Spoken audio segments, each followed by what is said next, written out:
4 రోజుల్లో 190 కోట్ల గ్రాస్ వచ్చిన తర్వాత ఇవన్నీ ఫేక్ కలెక్షన్స్.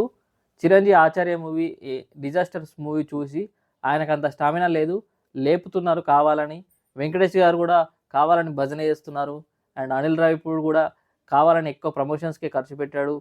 సో అండ్ రివ్యూవర్స్ని కూడా ఈ వీడియోలు డిలీట్ చేయించి ఈ డ్రామాలు ఆడుతూ అంటే రివ్యూస్ చెప్పడం కూడా అవకాశం ఇవ్వకుండా స్వేచ్ఛను చంపుతున్నారని చెప్పి చాలామంది ట్రోల్ చేస్తున్నారు.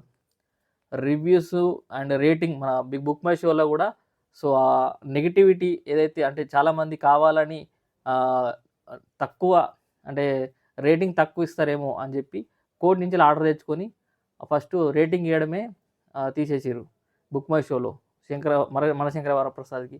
అండ్ బార్బెల్ రివ్యూ కూడా సో డిలీట్ చేయించేసారు మూవీ టీం వాళ్ళు.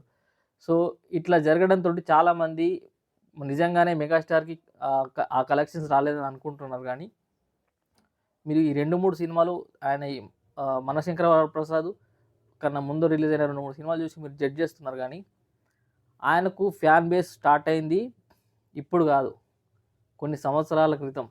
ఈవెన్ పవన్ కళ్యాణ్ అంటారు, కానీ పవన్ కళ్యాణ్ కన్నా ముందే చిరంజీవి గారికి ఉన్న ఫ్యాన్ బేస్ మామూలుది కాదు. పవన్ కళ్యాణ్కి వచ్చిన ఫ్యాన్స్ అందరూ చిరంజీవి ఫ్యాన్స్ నుండి డైవర్ట్ అయిన వాళ్ళే. అండ్ ఈవెన్ ప్రభాస్ కూడా చెప్పింది రాజా సాబ్ మూవీ టైంలో అంటే స్పీచ్ ఇచ్చేటప్పుడు సీనియర్స్ తర్వాతే మేము అన్నాడు, సీనియర్స్ తర్వాతే మనం అన్నాడు. అంటే అది ఆయనకి ఇచ్చే రెస్పెక్ట్. ఈవెన్ పెద్ద స్టార్స్ అల్లు అర్జున్ అయినా పెద్ద ఏ స్టార్ అయినా కానీ చిరంజీవికి ప్రేజ్ చేస్తూ ఉంటారు. అండ్ ఇప్పుడు థియేటర్కి వెళ్తున్న వారు అందరూ చాలామంది అంకుల్సే ఉంటారు. ఎందుకు వాళ్ళందరూ ఒకప్పుడు యూత్లో ఉన్నప్పుడు చాలామంది ఫ్లెక్సీలు కట్టడం కానీ పూజలు చేయడం కానీ సో ఎన్నో అంటే ఇప్పుడు ఈ యూత్ చేస్తున్నాయని ఒకప్పుడు వాళ్ళు చేసిన వాళ్ళే. సో అందుకే అలాంటి మంచి మూవీ పడేసరికి వెళ్తురు. మంచి మూవీ పడితే ఎవరైనా మనోడి సినిమా నన్ను కనెక్ట్ అయిన తర్వాత వెళ్తారు, ఎంజాయ్ చేసుకొని వస్తారు. సినిమా బాగాలేనప్పుడు ఎవరు వెళ్ళరు, అది అందరికీ తెలిసిందే. సో ఇవన్నీ ఫేక్ కలెక్షన్స్ కాదు. నన్ను అడిగితే ఇంకా చాలా తక్కువ కలెక్షన్స్ వస్తున్నాయి. ఎందుకంటే అన్ని సినిమాలు రిలీజ్ అయినాయి కాబట్టి, ఎక్కువ సినిమాలు సంక్రాంతికి వచ్చినాయి కాబట్టి. కానీ ఒక విషయం గుర్తుపెట్టుకోవాలి,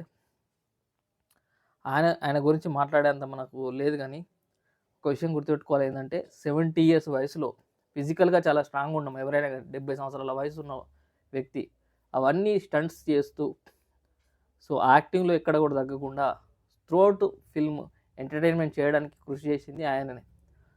సో ఒకసారి అర్థం చేసుకొని ఈ పిల్ల బచ్చ వేషాలు మానేస్తే బాగుంటుందని అనుకుంటున్నా. ట్విట్టర్లో అది ఇది ట్యాగ్ చేసి ట్రెండ్ చేయడం, నెగిటివ్ చేయడం అవి మానుకోండి ఇప్పటికైనా. సో ఈ ఫేక్ కలెక్షన్స్ ఏం కాదు, మీ న్యూస్లో కూడా చూసినా కూడా తెలుస్తుంది ఇక్కడ ఏ రేంజ్లో కలెక్షన్స్ వస్తున్నాయని. సో డే 1 వచ్చేసరికి మనకు వచ్చిన కలెక్షన్స్ ఓవరాల్గా ఇండియా నెట్ వచ్చేసి 38 crores, ఓవర్సీస్ నుంచి అయితే 12 crores, ఓవరాల్ గ్రాస్ వచ్చేసి 55 crores. అండ్ డే 2 వచ్చేసరికి 30 crores, 10 crores ఓవర్సీస్ నుంచి వెళ్ళి టోటల్ ఓవర్గా 42 crores. డే 3 వచ్చేసరికి 32, ఓవర్సీస్ నుంచి 11 కోట్లు అండ్ ఓవరాల్గా 48 crores.